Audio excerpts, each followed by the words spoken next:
Hello, Gore. This is going to be a short video.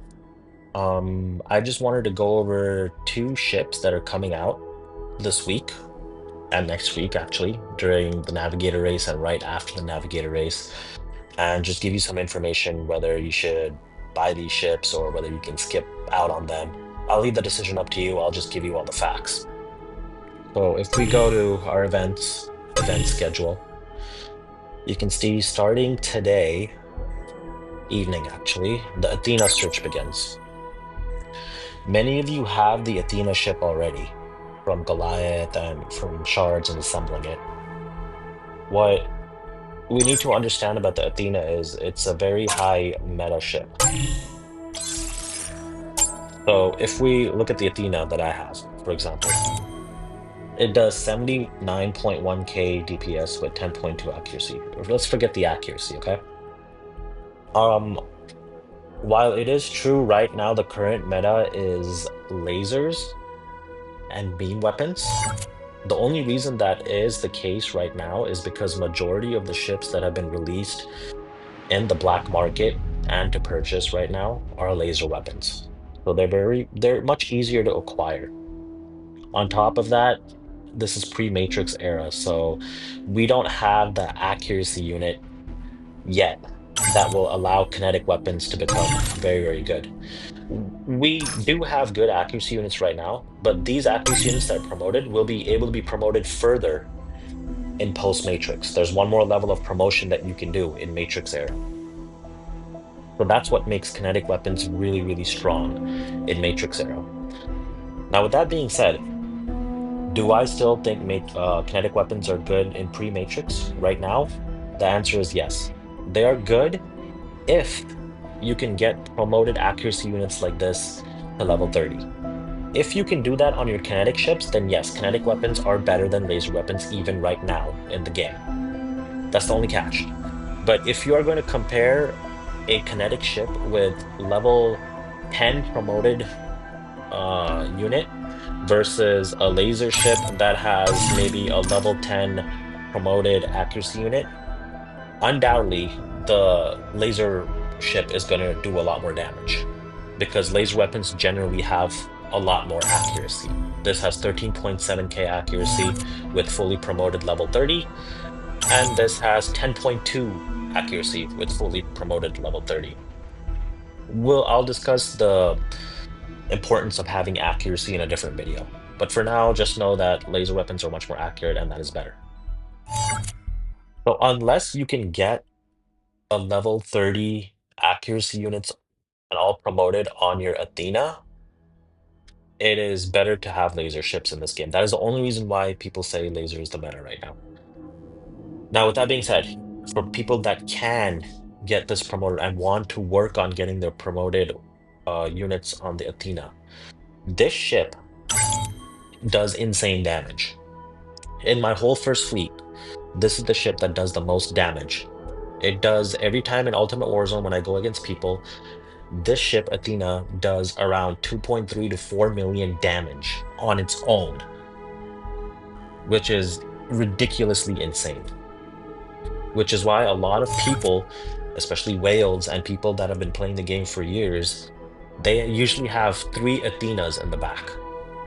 They keep Athenas as their rear ship, nothing else, with promoted accuracy units, and that is the main damage dealer of their fleets. And this goes with any fleet. Showu, Mary Jane, Morpheus, you want Athenas everywhere. It is a beautiful ship. So if you do not have an Athena fully chipped, I would strongly suggest to buy the Athena this time around. At least get two hulls or get how many of the hulls you need to get it fully enhanced. At least have one fully enhanced Athena.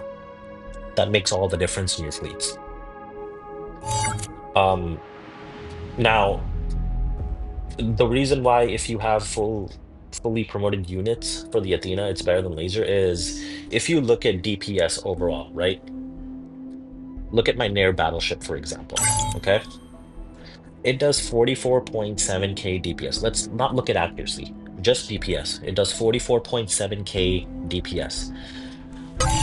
That's with fully promoted level 30 weapons. All right. If you look at the Argo, it does 24.3k DPS, fully promoted level 30 weapons. Same with the YZ, fully promoted level 30 weapons, 39.6k DPS. But look at the DPS on the Athena, 79.1. This is why kinetic weapons are better. Not only does it have a higher DPS, kinetic weapons penetrate the shield much more than laser weapons. Kinetic weapons have far more penetration into shields. They're not blocked by shields as much as laser weapons are. Laser weapons are blocked by shields a lot. And you can see that for any kinetic ship that I have. For example, let's look at Mycenia. The Mycenia itself has 100k DPS as kinetic, which is insane, right? And this is the only reason why kinetic weapons are better than laser weapons. But you have to factor in the accuracy. You get higher accuracy on it, it will eventually become better than laser weapons. So a good accuracy for kinetic ships would be around anywhere between 8 to 10k DP accuracy. 8 to 10k accuracy is very good for a kinetic ship. So yes, when it comes to buying the Athena, I would say yes. This is a ship that everybody should, if you're not going to spend any money on the game, if you want to spend 20 bucks on the game, at least get one hull if you don't have the Athena with 20 bucks. I'm sure you'll get one hull. It's a pretty good ship. Um, and maybe those that do have it, at least get one hull so you can enhance the Athena that you already have and slowly get it enhanced. But this is a ship that you want to get enhanced and have as many as possible in your fleet for Showu especially, right? Now, the second ship that I see coming is this, the Fury Zealous. Um, Before I say whether you should buy it or not, let's go talk about the ship. So let's go look at the Fury Zealous. We go to our manual, right? So this is the Fury Zealous Destroyer. This is the ship that's coming up. Let's look at what it does.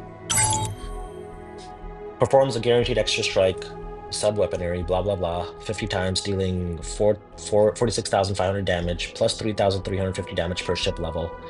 Will be affected by damage and cruise bursts. Now, if you read this, this is very similar to another ship that we have. I talked about in the last video. This is very similar to the Argo. So you can pretty much think of this ship as the kinetic version of the Argo. This is a kinetic ship. It is meant to have only kinetic weapons.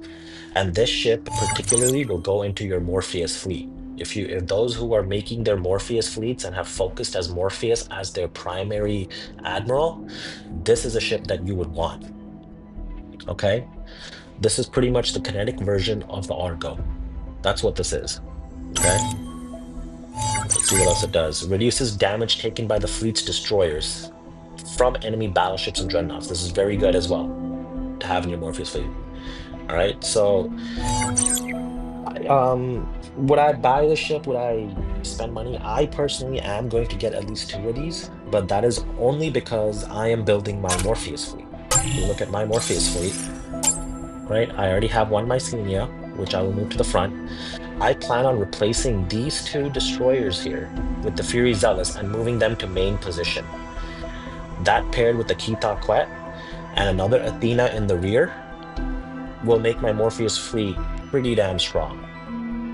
So that's the only reason I'm buying it.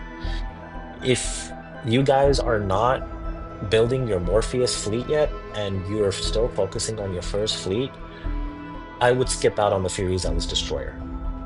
It's not worth buying right now because there will be other kinetic ships that come in post-Matrix. Morpheus fleet is very hard. The Morpheus fleet becomes very, very good after Matrix because it's a kinetic fleet. He's a kinetic master.